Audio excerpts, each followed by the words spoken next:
The spring of 1946 arrived in California's Central Valley with the kind of perfect weather that made farming seem easy. Clear skies, gentle warmth, orchards blooming white and pink across hundreds of thousands of acres. But underneath that beauty, disaster was building. The bees were dying.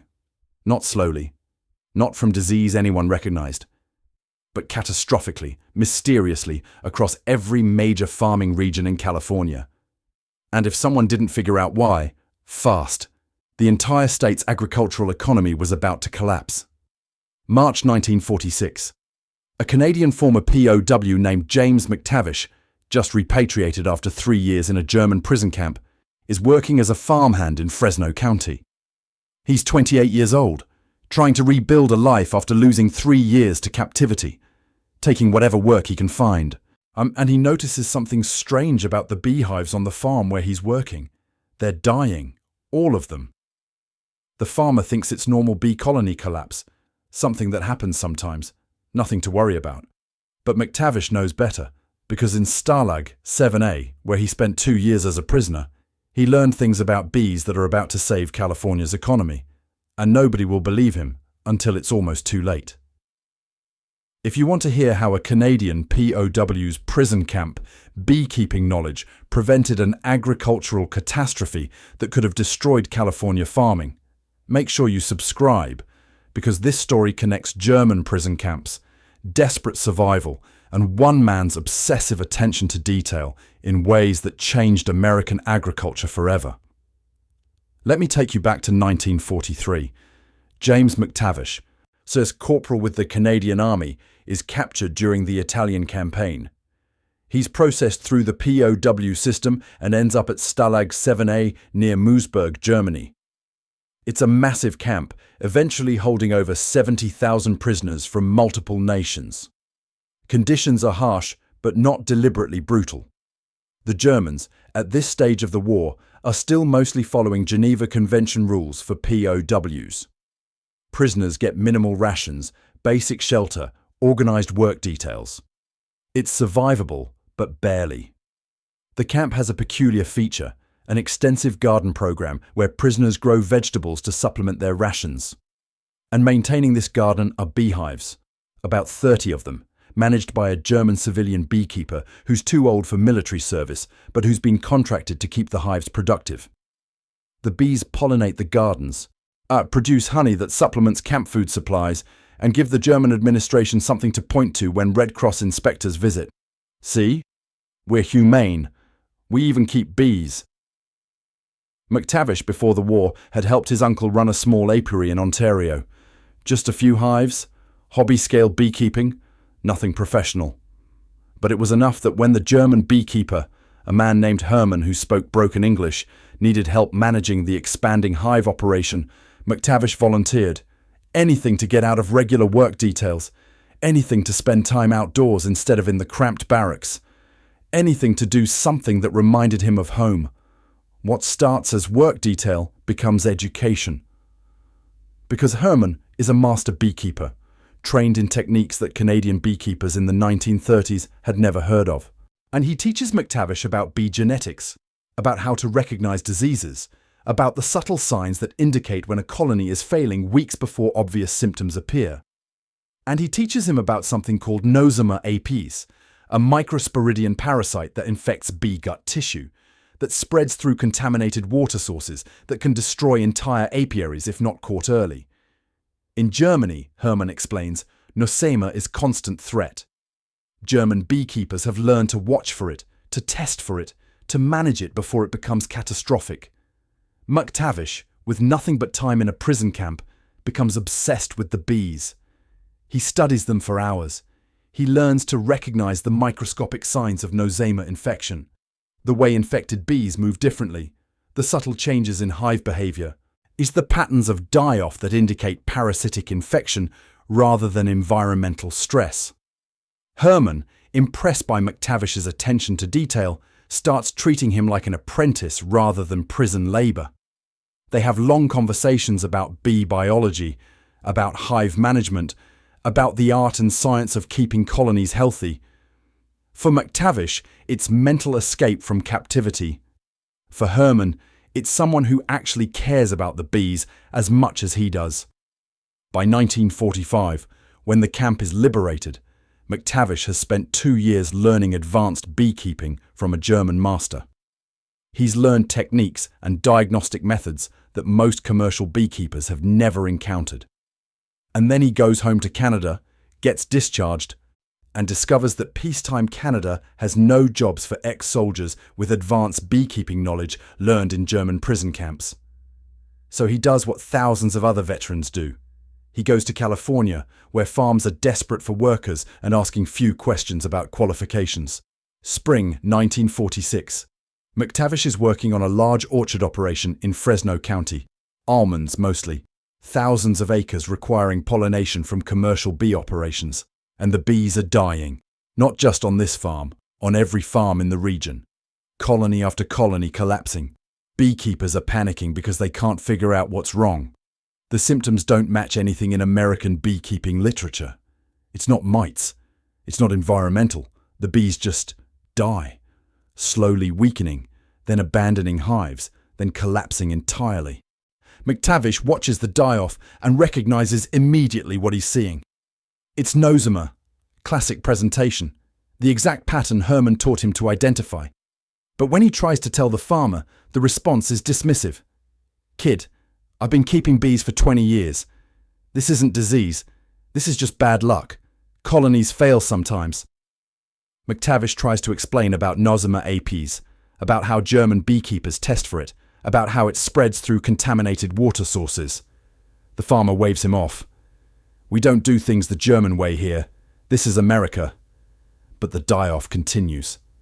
And it's spreading. By April 1946, commercial beekeepers across California's Central Valley are reporting catastrophic colony losses. 30%, 40%. Some operations losing half their hives. The economic implications are staggering. California's fruit and nut crops depend entirely on bee pollination. No bees means no pollination. No pollination means crop failure. If this continues through the full pollination season, California could lose hundreds of millions of dollars in agricultural production. The state's economy could collapse. The University of California gets involved. Agricultural scientists start investigating. They test for every bee disease known to American beekeeping. Nothing matches. The bees are dying from something that California experts don't recognize, don't know how to test for, don't have treatment protocols for. The investigation stalls. The die-off continues. And farmers are starting to make desperate calculations about whether they can even plant next year if they have no way to pollinate crops. McTavish, watching this disaster unfold, does something that takes considerable courage for a 28-year-old farmhand with no credentials. He writes to the University of California's Agricultural Extension Office. He explains that he thinks he knows what's killing the bees. He describes Nosema apis, describes the diagnostic techniques Herman taught him, describes the testing methods German beekeepers use. He offers to demonstrate. He's ignored. A prison camp education from an enemy nation's beekeeper isn't considered credible by university scientists with PhDs. But one extension agent, a woman named Dr. Sarah Chen, who'd spent the war years working in agriculture while male colleagues were deployed, reads McTavish's letter and thinks, what if he's right? What if this Canadian ex-POW actually learned something in that prison camp that our experts don't know? What do we have to lose by checking? So she drives to Fresno, finds McTavish, and asks him to show her what he knows. McTavish takes her to the dying hives.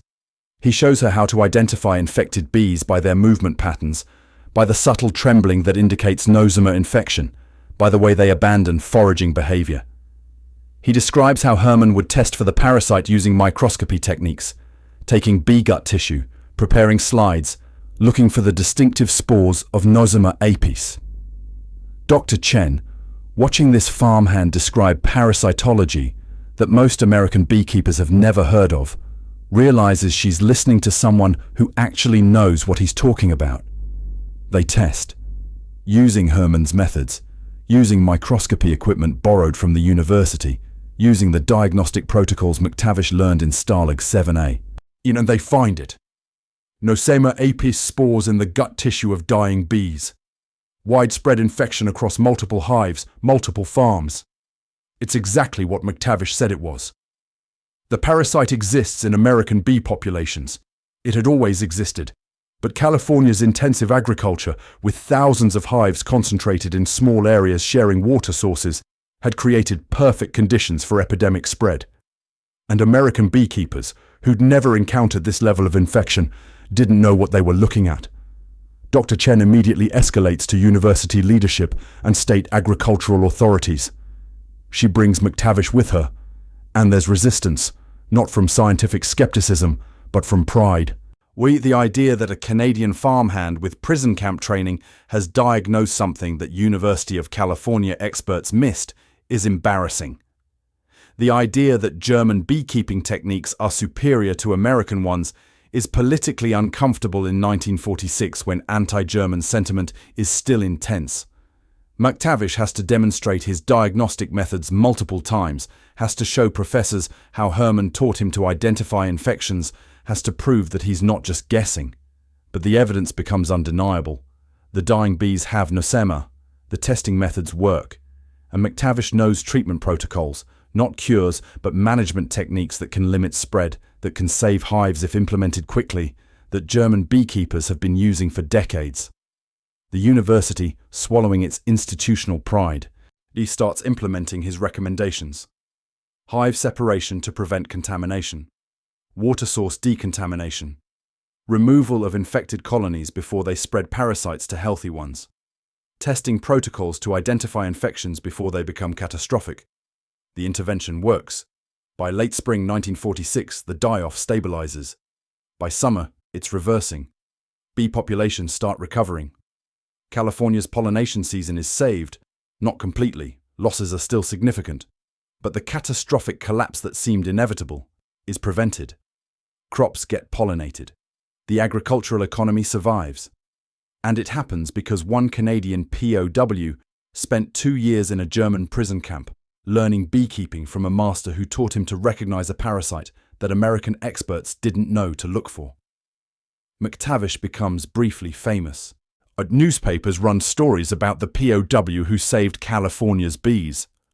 The University of California offers him a position as a field consultant, teaching American beekeepers the German diagnostic methods.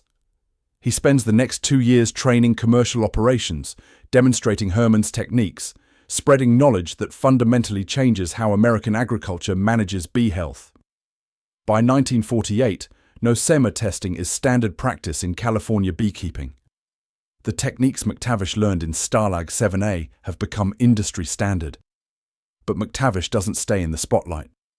By 1950, he's back in Canada, running a small commercial apiary in Ontario, avoiding attention.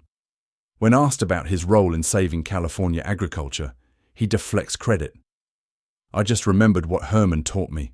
He's the one who knew bees, and I just happened to be in the right place to use what he taught me." In later years, he would correspond with Dr. Chen, would send occasional updates on beekeeping techniques, would quietly consult when California faced other bee health crises. But he never sought recognition for what he'd done. Herman, the German beekeeper who'd trained him, survived the war and continued keeping bees near Moosburg until his death in 1967. McTavish sent him letters occasionally, short, factual updates about how the techniques were working in North America, how nosema management had become standard practice, how the knowledge from those prison camp hives had saved an entire agricultural region. Herman would reply with technical questions, with curiosity about American beekeeping, with the same obsessive attention to detail that had made him notice a Canadian POW who actually cared about learning. Their correspondence, preserved in McTavish's papers, is entirely about bees. No discussion of the war, no processing of prisoner-guard dynamics, just two beekeepers sharing knowledge across nations and years. The deeper significance of this story isn't just that a POW's knowledge saved California agriculture, though it did. It's what it reveals about how expertise moves between enemies, how knowledge transcends politics, how a German civilian teaching a Canadian prisoner in 1943 could produce benefits that saved American farming in 1946. The war created the circumstances that put McTavish in that prison camp, that gave him time to learn from Herman, that eventually placed him in California when disaster struck. At the knowledge that crossed those boundaries, from German expert to Canadian prisoner to American agriculture, created value that peacetime education systems hadn't produced. And it reveals something about post-war agricultural challenges that official histories rarely address. That American farming, despite its industrial scale and scientific pretensions, had blind spots. That intensive agriculture created disease pressures that traditional practices couldn't manage. That sometimes the solution came from unexpected sources, from techniques developed by former enemies, from knowledge systems that pride and politics made Americans reluctant to accept, from a Canadian ex-POW who'd paid enough attention during captivity to recognize what California experts had missed. Today, no-summer management is fundamental to commercial beekeeping. That the testing protocols, the diagnostic methods, the treatment approaches, much of it traces back to German techniques that McTavish learned from Herman and brought to American agriculture. The connection is rarely acknowledged. The history has been absorbed into standard practice, stripped of its origin story about prison camps and German beekeepers and Canadian prisoners. But it's there in the methods, in the diagnostic protocols, in the way American beekeepers test for parasites that their 1940s predecessors didn't know how to recognize. James McTavish died in 1994 at age 76, having spent 50 years keeping bees in Ontario. His obituary mentioned his wartime service and his work as a beekeeper, but didn't connect those facts, didn't explain that one led to the other, didn't describe how prison camp education saved California agriculture. That story lived in agricultural extension records, in university archives, in the memory of older beekeepers who'd learned from the man who'd learned from Herman.